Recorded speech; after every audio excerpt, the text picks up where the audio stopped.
Good morning, boys and squirrels. I recently made a video asking what your thoughts were about the recent news of the updated console release, the new game mode, Blood Moons, as well as Alpha 22 and all the changes coming this summer. The responses were very mixed. Some very happy to have an updated console version, others not happy with the updated changes coming to Alpha 22. Which got me thinking, if I could implement 5 big changes to the vanilla version of 7 Days to Die, what would they be? So today I'm going to rank my top 5 in order of what I feel could give 7 Days to Die the spark needed to get not only new players but old vets back in the game. Number 5, Universal Crafting / Quick Deposit. Now starting out with something small that could be a huge quality of life change. We've seen this implemented with other mods, but the big thing to remember is, especially for console players, they're most likely not going to have access to any mods, so anything mentioned would be a permanent add to the vanilla version of the game. What Universal Crafting or Broadcasting does is gives you the ability to craft in your workbench and other areas with items still being in your storage boxes themselves. While Quick Deposit allows you to deposit all items in your inventory into different storage boxes as long as one of those said items is already in the storage box. Now these two implementations would be very time saving, but this wouldn't have to be something that's just given at the beginning of the game. This could be like what we see in Darkness Falls. For example, say the perk must be unlocked by putting 5 points into a certain skill in Intellect, so it's not just given but can be pursued. 4. Other survivors. We've seen mods scratch the surface of what could be when it comes to survivors. But when I think of an area as big as what 7 Days to Die offers, I can't help but feel there should be other survivors. Some good, some bad. Just imagine like the series The Walking Dead. The zombies are only half of our problems.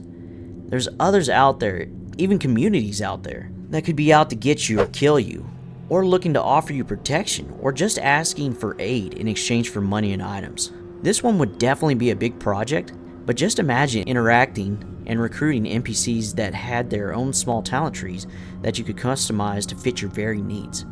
From making them a tank to protect you, or a sneak build that protects the base without detection. The possibilities here could truly be endless. Number 3, new weapons and vehicles. When it comes to both weapons and vehicles, I see a world where every weapon and vehicle has its own tier list. Instead of us ranking what's better between batons, spears, and clubs, why not have, say, 5 variants of each item themselves? For example, we still have the club and the baseball bat, but now we add the Morning Star or a Warhammer, a flail, a golf club, or a cooking pan. You could have other weapons such as guitars in the game to follow the same logic as the knuckles do and attack with each hand. Within, say, just the club class, when adding all these extra weapons, they fall into a tier ranking. For instance, the wooden club and pan could be your F tier weapons, moving all the way forward until you get to the Morning Star and flail, which could be classified as your S tier weapons of the club class. This could be done with range weapons as well as vehicles, adding a huge variety to the game, increasing the replayability factor tenfold. Number 2, stronger zombies / boss zombies. It's been a very long time since we've seen a new type of zombie in the vanilla version of 7 Days to Die.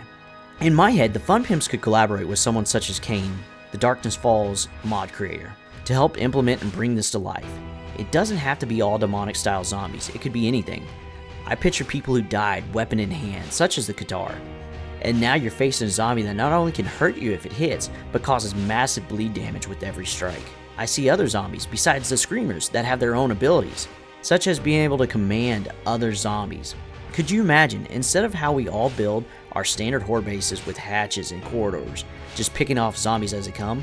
While this is happening, one of the commanders orders a small group of zombies to take another route, or uses the zombies to build a staircase with the corpses so others can get to you. This would throw a huge wrench in everyone's plan of how they built their bases and truly force us to come up with new strategies. Now, before I mention the boss zombies, I want to talk about our honorable mention of the group, new kinds of quests. Now this has gotten a little love in the past with the restore power, but just imagine what it could be. We could have Trader Jen asking us to escort her to a nearby community to deliver meds in exchange for goods. And after so many meters, zombies appear and we'd have to protect her until she safely delivers all the medicine. Another could be implementing these boss zombies. Imagine a tier 7 or even a tier 6, but instead of being an infested clear, waiting at the end of the quest for you is one of those commander zombies with his own horde of behemoths that you have to kill.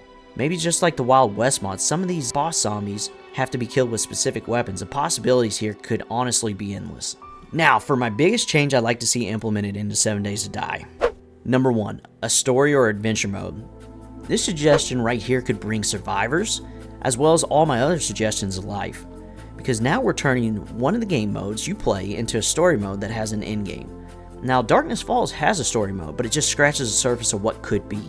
So just imagine the game starts with you and a few others being stuck in a house, hearing the news of what happened while complete chaos is happening outside.